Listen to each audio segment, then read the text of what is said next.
Hello, నేను mister B. మీరు చూస్తున్నారు ఒపీనియన్ మ్యాటర్స్ ఛానల్. ప్రజాస్వామ్యంలో అత్యంత శక్తివంతమైన ఆయుధాన్ని ఉపయోగించుకునే హక్కు ప్రతి పౌరుడికి ఉంటుంది. పోతే ఆ ఆయుధాన్ని సమర్థవంతంగా ఉపయోగించాలి. అప్పుడే సమాజానికి ప్రయోజనం జరుగుద్ది, ప్రజలకి మేలు జరుగుతుంది. కానీ అలా జరగటం లేదు. ఆ ఆయుధాన్ని సమర్థవంతంగా ఉపయోగించడం లేదు.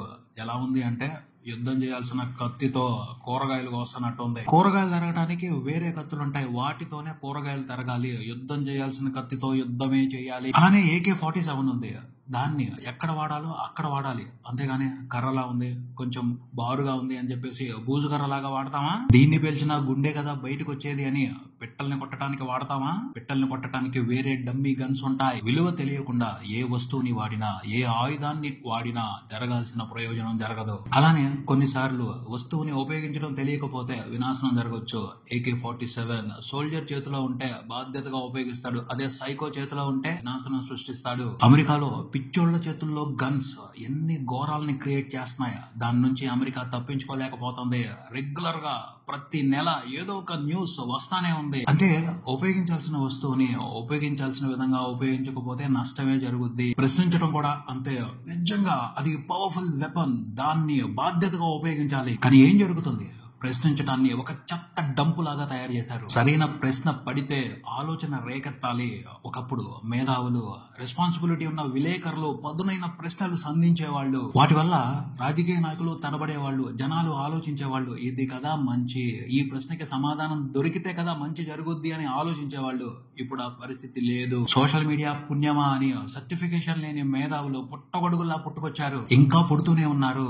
అలాంటి వాళ్ళ వల్ల న్యూసెన్స్ పెరుగుతుందే గానీ కామన్ సెన్స్ ఎక్కడా కనిపించడం లేదు. ప్రశ్నించడం అంటే ప్రశ్నలో స్వార్థం ఉండకూడదు, వివరం ఉండాలి, నిజాన్ని బయటికి తీసుకొచ్చేలాగా ప్రశ్నలు ఉండాలి, సరిగ్గా నిలదీసినట్టు ఉండాలి ప్రశ్న పడితే. కానీ ఇప్పుడు సోషల్ మీడియాలో కనిపిస్తున్న ప్రశ్నలన్నీ కూడా స్వార్థంతో, ద్వేషంతో, అసూయతో, అసహ్యంతో నిండిపోయి కనిపిస్తున్నాయి. కక్షపూరితమైన ప్రశ్నలే ఎక్కువ.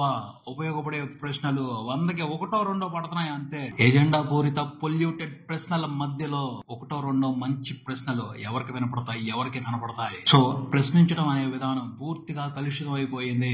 రాజకీయ ప్రయోజనాల కోసం, స్వార్థ ప్రయోజనాల కోసం మాత్రమే ప్రశ్నిస్తున్నారు, ప్రశ్నలు సంధిస్తున్నారు. దానివల్ల ఎవరికి ఉపయోగం? సరిగ్గా ప్రశ్నించడం తెలుసుకున్నప్పుడే సమాజంలో అవసరమైన మార్పు చూడగలం. పవన్ కళ్యాణ్ చెప్పారు, ప్రశ్నించడం బాధ్యత, ప్రశ్నిస్తూనే ఉంటాను అని. అలాగే ఆయన ప్రశ్నిస్తూనే అధికారంలోకి వచ్చారు. ఇప్పుడు ఆయన్ని ప్రశ్నించే హక్కు, బాధ్యత ప్రతి ఒక్కరికి ఉంటది. కానీ పవన్ కళ్యాణ్ ని ప్రశ్నించే కార్యక్రమం సరిగ్గా జరుగుతుందా?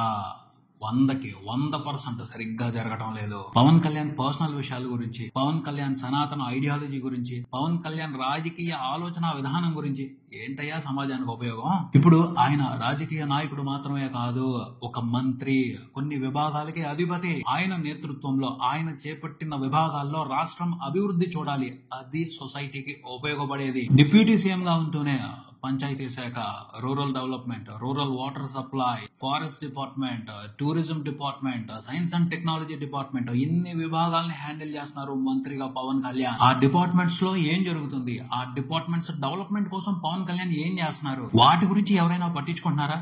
మంత్రిగా ఉన్నారు అంటే ఆయన ఏదో ఒకటి చెయ్యాలిగా. ఏం చేస్తున్నారు? ఎవరికైనా తెలుసా?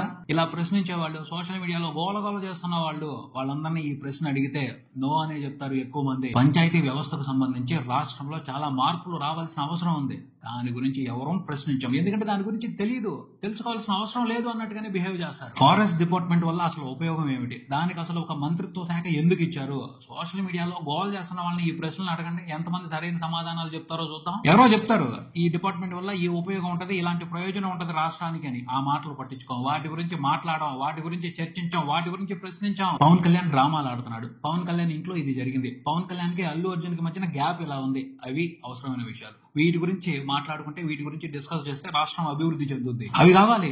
వాటి గురించి కొట్టుకుంటాం, తిట్టుకుంటాం, బురద జల్లేసుకుంటాం, మురికెత్తి మేదేసుకుంటాం, పొర్లుతాం. ఏంటి దాని వల్ల ఉపయోగం? నీ పర్సనల్ తేట తీరుద్ది, అంతకు మించి ఎటువంటి ప్రయోజనం లేదు రాష్ట్రానికి, సమాజానికి. అవసరం ఉన్న ఉపయోగపడే విషయాల గురించి మాట్లాడడం, చర్చిస్తే బోరు. అవసరం లేకపోయినా నాన్ సెన్స్ విషయాల గురించి చర్చిస్తాం, ఎందుకంటే అది మజా, అది ఎంటర్టైన్మెంట్. రూరల్ డెవలప్మెంట్ అంటే ఏమిటి? రూరల్ వాటర్ సప్లై ఎందుకు? ఈ విషయాల గురించి కొంతమంది మంచి విషయాలు చెప్తా ఉంటారు, వివరాలు చెప్తా ఉంటారు, వాటిని పట్టించుకోం. ఎందుకు? అవి అవసరం లేదు. Pawan Kalyan seize the ship అన్నాడు. పవన్ కళ్యాణ్ బీజేపీకి తొత్తు అయిపోతున్నాడు. ఇవి కావాలి, ఈ మసాలా కబుర్లే కావాలి. అరే, పవన్ కళ్యాణ్ మంత్రిగా ఉన్నాడు, తన మంత్రిత్వ శాఖకు సంబంధించి ఓ పథకం తీసుకొచ్చాడు. దానివల్ల ఉపయోగం ఏమిటి? దాని ప్రోగ్రెస్ ఎలా ఉంది? ఎంతవరకు వచ్చింది? అది ఇలాంటి విషయాల గురించి చర్చించాం, మాట్లాడడం, ప్రశ్నించాం. అనవసరమైన రచ్చ చేస్తూ నాన్ సెన్స్ ప్రశ్నలు వేస్తే ఒక్క సమాధానం కూడా చెప్పడు పవన్ కళ్యాణ్. చెప్పాల్సిన అవసరం కూడా లేదు ఆయనకి. కానీ ఆయన మంత్రిత్వ శాఖకు సంబంధించి ప్రజలకు అవసరమైన ఓ పథకాన్ని తీసుకొచ్చి దాని గురించి అమలు చేసినప్పుడు దాని గురించి ప్రశ్నించు, ఖచ్చితంగా సమాధానం చెప్పాల్సిన బాధ్యత ఆయన దగ్గర ఉంటది. నీ భవిష్యత్తు గురించి అడుగు, రాష్ట్ర భవిష్యత్తు గురించి అడుగు, అభివృద్ధి గురించి అడుగు, భరోసా గురించి అడుగు, నిజాయితీగా అడుగు. ఖచ్చితంగా సమాధానం చెప్పాలి పవన్ కళ్యాణ్. చెప్పకపోతే ఊరుకునేదే లేదు. ఎందుకంటే ఆయన ప్రజాప్రతినిధి, ప్రజలకు జవాబుదారి, ఖచ్చితంగా జవాబు చెప్తాడు. అడగాల్సిన ప్రశ్నలు వివరంగా స్పష్టంగా అడగకుండా పవన్ కళ్యాణ్ పేరును మాత్రమే బద్నాం చేద్దామని ప్రయత్నిస్తే ఏంటి దానివల్ల ఉపయోగం? రాజకీయ ప్రయోజనం తప్పించి సమాజానికి ఎటువంటి ఉపయోగం లేదు. సో తెలుసుకోవాల్సింది, అర్థం చేసుకోవాల్సింది ఒక్కటే, ప్రశ్నించడం నేర్చుకోండి. సరైన ప్రశ్నలు ఎలా వేయాలో తెలుసుకోండి. అంతేగాని పవర్ఫుల్ ఆయుధంతో కూరగాయలు కోయొద్దు, పెట్టలు కొట్టొద్దు. ఇది నా ఒపీనియన్. ఈ విషయానికి సంబంధించి మీ ఒపీనియన్ కింద కామెంట్స్ లో తెలియజేయండి. వివేకవంతమైన సమాజం కోసం ఒపీనియన్ మ్యాటర్స్. నేను మిస్టర్ బి, మీరు చూస్తున్నారు ఒపీనియన్ మ్యాటర్స్ ఛానల్. ఈ ఛానల్ మీకు నచ్చితే సబ్స్క్రైబ్ చేయండి, మీ అభిప్రాయాన్ని కామెంట్ చేయండి. Thank you.